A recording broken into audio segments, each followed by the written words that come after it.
Salut tout le monde, j'espère que vous allez bien les amis, on se retrouve aujourd'hui pour une nouvelle vidéo. On va regarder comme d'habitude pour démarrer les unes des quotidiens madrilènes. Le quotidien AS qui titre Es Mbappé y es la guerra.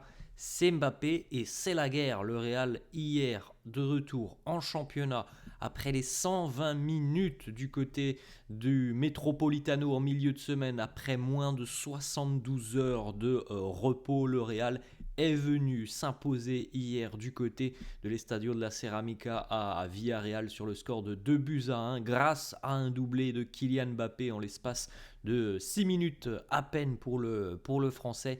Une victoire ô combien importante les amis au niveau du classement, on va regarder ça dans quelques instants. Une victoire qui en dit long sur le caractère de cette équipe, même si, comme on l'avait annoncé, ça a été dur, très très dur pour le Real hier.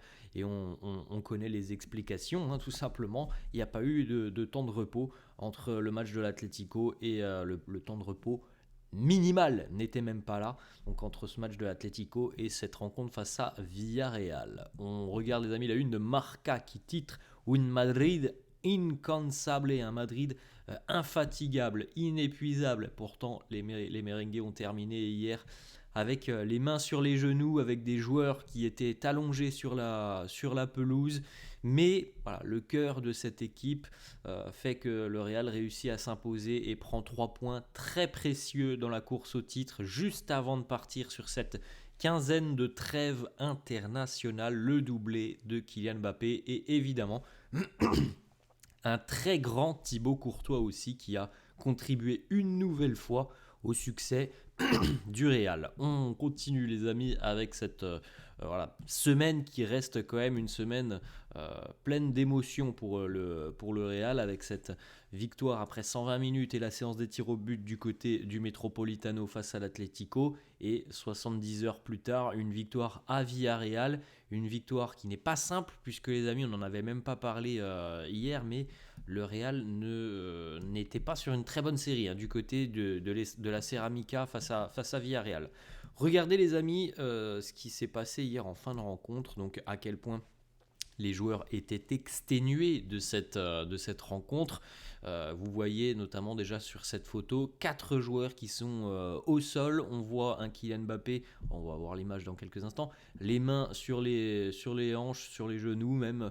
Bellingham, Camavinga, Tchouaméni, Fran Garcia, tous à terre après une débauche d'énergie très importante sur cette rencontre. La petite photo, regardez, Bellingham à 4 pattes par terre, Kylian Mbappé, la grimace plus les mains sur les genoux, ça en dit long évidemment sur l'état physique des merengues, ça en dit long aussi sur le caractère de cette équipe, parce que hier les amis on en avait parlé, ça allait être un match très très compliqué de par le manque de repos, de par l'adversaire aussi, Villarreal. Sincèrement les amis, Villarreal a fait un très gros match hier, sans un grand Thibaut Courtois.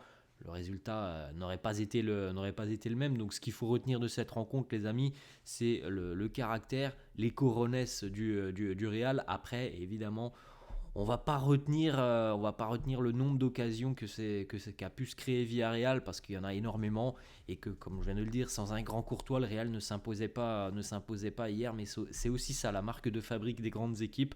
On n'est pas bien, on est vraiment dans le dur, mais on réussit à s'imposer, et ça c'est une victoire qui fait beaucoup beaucoup de bien.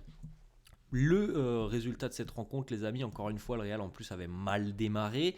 Juan Foyth qui ouvre la marque au bout de 7 minutes de jeu. C'est récurrent, les amis, on en a parlé avant le match face à l'Atlético. Les débuts de match sont toujours très compliqués pour le Real, qui a beaucoup beaucoup de mal à lancer la machine. Ce fut de nouveau le cas hier. Après 10 minutes, je crois qu'il y avait 5 tirs pour Villarreal. Il y avait déjà 1-0, 5 tirs à 0. C'était très compliqué. Et puis voilà, au bout d'une quinzaine de minutes, le Real est progressivement entré dans son match avec le doublé de Kylian Mbappé.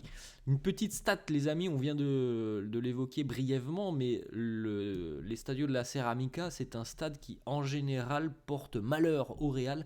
Le Real n'avait plus gagné à Villarreal en Liga, les amis, depuis 8 ans, les amis. 8 ans que le Real ne s'imposait pas du côté de Villarreal depuis février 2017. C'est la fin donc de la plus mauvaise série dans la compétition du Real face à un même adversaire depuis le Deportivo La Corogne entre 92 et 2008. Donc là, ça faisait tout simplement 7 matchs en championnat, les amis, en Liga. 7 matchs que le Real ne s'était plus imposé du côté de la Ceramica à Villarreal. La série est terminée. Le Real a fait tomber hier cette équipe de Villarreal. Le classement, les amis, c'est là aussi que les choses sont très importantes. Le Real reprend provisoirement la tête du championnat avec 60 points. Le Barça et l'Atlético vont s'affronter ce soir. Les amis, n'hésitez pas à suivre cette rencontre. Alors c'est vrai qu'il y a aussi PSG-OM en France, mais il y a aussi cet Atlético-Barça qui va valoir certainement très cher aussi dans la course au titre. Sincèrement, les amis, ça serait mieux pour le Real que le Barça ne s'impose pas. Alors on verra ce qu'il se passera ce soir, mais dans la course au titre, ça serait peut-être mieux quand même que le Barça ne s'impose pas ce soir. Il faudrait plutôt être supporter entre guillemets de l'Atlético. En tout cas, le Real est en tête avec 60 points. À noter, les amis, aussi qu'on le rappelle, le Barça a 2 matchs en retard provisoirement. Donc ce soir, il n'y en aura plus qu'un pour les Catalans. Mais on rappelle que les Catalans ont aussi leur match en retard face à Osasuna. Alors on n'a pas la date de ce match en retard, mais il y a 3 points d'avance. Mais évidemment, si le Barça vient à gagner ces 2 matchs en retard, le Barça reprendrait la tête. Mais en tout cas, le Real a fait le boulot hier et a repris la tête du championnat, peut-être provisoirement, on verra ce soir. On regarde, les amis, cette petite information aussi. On sait que ce début d'année 2025 n'a pas été idyllique en Liga. Le Real a perdu pas mal de points sur ce mois de février en Liga, février-mars. Et là, on est sur 2 victoires consécutives en Liga, donc le Rayo Vallecano et Villarreal. C'est important puisque ça n'était plus arrivé au Real depuis la 21e journée de s'imposer 2 fois consécutivement en championnat. Donc ça aussi, c'est quand même très important. On regarde, les amis, la petite déclaration de Thibaut Courtois qui nous dit: la Ligue n'a pas voulu reprogrammer la rencontre. En Angleterre, les équipes qui jouent en Ligue des Champions jouent toutes le même jour le week-end en championnat. Ça, c'est un manque de respect contre nous, contre les joueurs, parce que évidemment que quelqu'un aurait pu être blessé très sérieusement.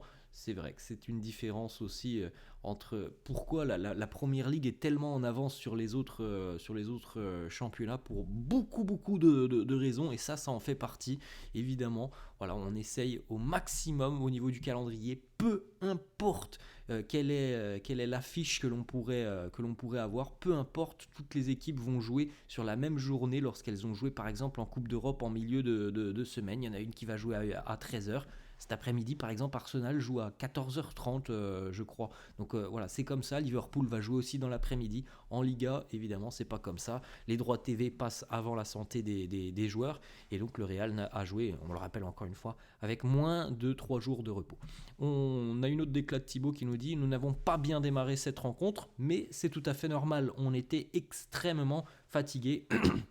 Comme on l'a dit, les amis, on a l'impression qu'il fallait encore une fois de nouveau relancer la machine. Il y a toujours ces mêmes problématiques en début de rencontre du côté du Real, et c'est vrai que c'est quand même compliqué. Tu démarres la rencontre face à l'Atlético en étant mené au bout d'une minute de jeu, tu démarres face à Villarreal, tu es déjà mené au bout de à peine 10 minutes de jeu.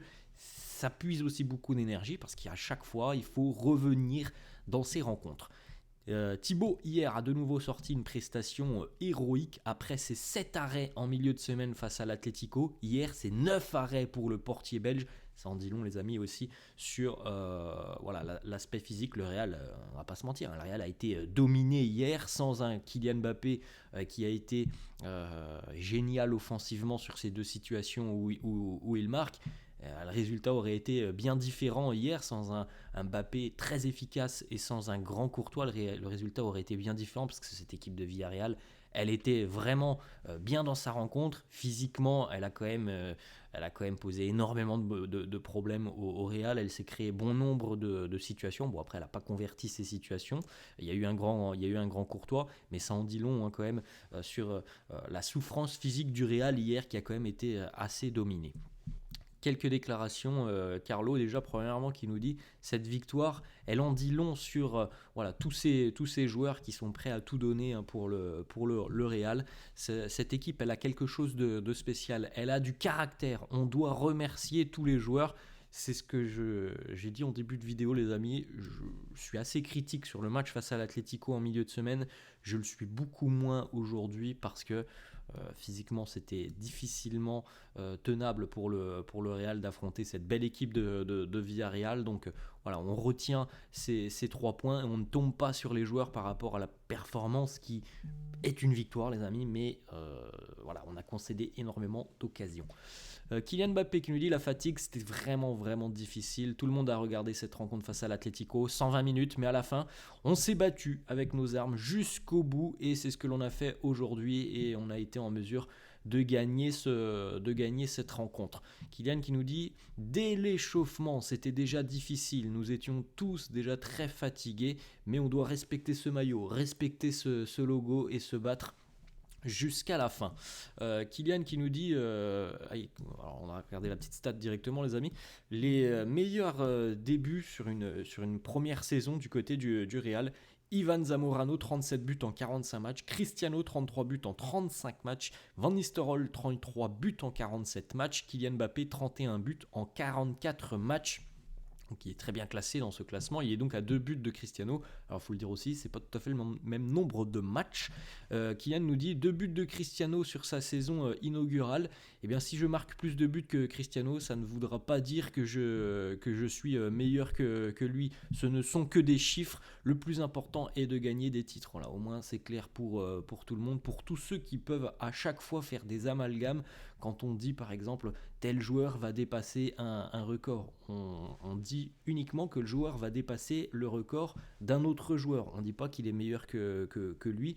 Et ça arrive très régulièrement. On peut le retrouver sur les réseaux sociaux. Voilà. Mbappé va certainement dépasser le record de Cristiano Ronaldo. À aucun moment ça veut dire que Mbappé est meilleur que Ronaldo. Ça veut simplement dire que voilà, sur sa saison inaugurale, il aura mis plus de buts que CR7 en jouant certainement plus de matchs. Voilà, point final à la ligne. Ensuite, les amis, on regarde aussi cette statistique en 2025. On parle uniquement de 2025. Kylian Mbappé, c'est 17 buts inscrits, toutes compétitions confondues. Personne ne fait mieux, sauf un joueur. C'est un ancien joueur de Liga, un ancien joueur du Barça, Ousmane Dembélé. Donc les deux Français en tête sur le classement des buteurs de l'année 2025, Kylian Mbappé et Ousmane Dembélé. On regarde aussi les stats de Kiki qui revient donc à un but de Robert Lewandowski dans la course au Pichichi. Alors évidemment, je pense que Mbappé veut aller chercher la Liga et que si il termine deuxième au classement des buteurs, voilà, il sera pas, ça ne le gênera pas. Mais après, évidemment, on connaît tous l'ego de ce genre de joueur. Il y a toujours aussi ces petits objectifs personnels, des objectifs individuels, et je pense qu'il a très envie d'aller chercher ce trophée de Pichichi en Liga. Donc il est juste derrière Lewandowski. Alors comme on l'a dit les amis, le Barça a 2 matchs en moins. Kylian Mbappé en Liga, c'est 26 matchs, 20 buts et 3 passes décisive. Fran Garcia qui nous dit Mbappé, il y a eu beaucoup de spéculations lorsqu'il est arrivé, mais c'est un joueur incroyable et il l'a prouvé. Il nous a beaucoup apporté avec tout ce qu'il a fait, avec tout ce dont il contribue. C'était amazing, c'est incroyable de voir à quel point il s'est bien adapté au Real et à ses nouveaux coéquipiers. La rencontre de Raúl Asensio, 6 dégagements, 1 tacle, 3 interceptions, 35 sur 36 au niveau des passes. En 60 minutes, il a été remplacé par précaution pour un coup, pour une tension musculaire au niveau voilà, du mollet. Mais encore une fois, une grosse prestation de Raúl Asensio qui n'était pas accompagné de Rudiger, parce que Rudiger, physiquement, il n'avait pas récupéré de cette rencontre. Rudiger est entré en seconde mi-temps. Carlo qui nous dit que le Real, par l'intermédiaire d'Emilio Butragueno, avait demandé à 2 reprises à la Ligue de changer la date de cette rencontre. Ça avait d'ailleurs été fait de nouveau en milieu de semaine après la rencontre face à l'Atlético, en invoquant la santé des joueurs. La Ligue a refusé à 2 reprises de décaler la date de cette rencontre. Alors, quand on dit décaler la date, les amis, c'était pas pour qu'on rejoue dans 15 jours, c'était pas ça, mais qu'on joue juste aujourd'hui, ce dimanche. Autre déclat de Carlo qui nous dit le calendrier est absurde. J'ai dû remplacer Raúl Asensio qui avait donc une tension musculaire au niveau du mollet. J'ai dû reposer Antonio Rudiger parce qu'il n'avait pas encore récupéré. C'est un exercice de survie cette rencontre. Nous devons remercier les joueurs pour ce qu'ils ont fait aujourd'hui. Il reste 10 matchs les amis en championnat. Vous pouvez jeter un petit coup d'œil, on va terminer là-dessus. Il reste 10 matchs de championnat donc pour le Real, avec 6 matchs à domicile, 4 à l'extérieur. Leganés et Valence, ça sera juste après la trêve internationale, les amis. 2 équipes de bas de tableau qui vont venir au Bernabéu. Pas photo, les amis, ça doit faire 6 points. Le Deportivo Alavés à l'extérieur. Normalement, c'est une équipe aussi qui lutte pour son maintien, mais les amis, ça doit faire 9 sur 9 déjà pour le Real après trêve internationale. Ensuite, ça sera peut-être un peu plus compliqué par la suite. Il y aura Bilbao à la maison, Retafe à l'extérieur. Alors, ce qui peut aider, c'est que Retafe a pris pas mal de points depuis quelques semaines et Retafe est quand même maintenant un petit peu sorti de la zone difficile en bas de tableau et Retafe a un petit matelas de points d'avance. Donc peut-être qu'il y aura, on verra bien, mais il y aura peut-être une équipe de Retafe qui sera moins mordante que ce qui pourrait l'être lorsqu'elle joue véritablement pour son maintien, parce que Retafe a fait quand même une très bonne série récemment. Ensuite, le Celta à la maison. Le Classico face au Barça, ça sera à l'extérieur. Majorque à la maison. Séville à l'extérieur, le FC Séville. Et on terminera la saison 38e journée. Alors, ça sera au mois de mai, évidemment, les amis. Face à la Real Sociedad. En tout cas, ça sera déjà très important de faire 9 sur 9. Après, voilà, on ira étape par étape. Mais le 9 sur 9, sur le papier, il doit être évidemment dans toutes les têtes du Real après trêve internationale. Pour continuer de mettre la pression sur le Barça et l'Atlético. Voilà les amis, la fin de cette vidéo, j'espère que ça vous a plu, n'hésitez pas comme d'hab à lâcher un petit pouce bleu, merci à tous ceux qui le feront, je vous souhaite une bonne journée et je vous dis à la prochaine, ciao.